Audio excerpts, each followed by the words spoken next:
இன்றைய இறைவாக்கு 2 கொரிந்தியர் 2ஆம் அதிகாரம் வசனம் 15.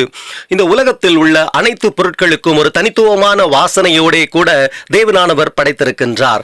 ஆனால் அதில் குறிப்பாக மலர்கள் என்றால் வாசனைக்கு அடையாளமாய் இருக்கிறது. மலர்களிலே வாசனை இல்லாதவைகளும் கூட இருக்கிறதை நாம் அறிந்திருக்கின்றோம். கந்தம் என்றால் வாசனை என்று பொருள், நற்கந்தம் என்றால் நல்வாசனை என்று பொருள், துர்க்கந்தம் என்றால் கெட்ட வாசனை என்று பொருள்.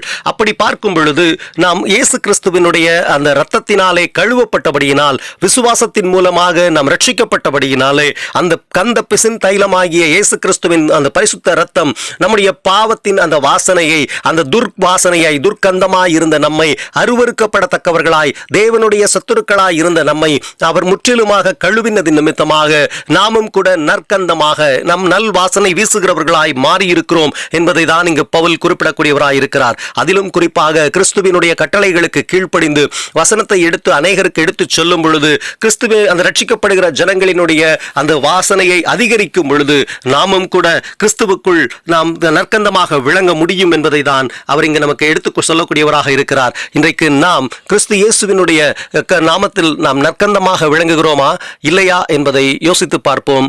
தேவனுக்கே புகழ் உண்டாகுக. ஆமென்.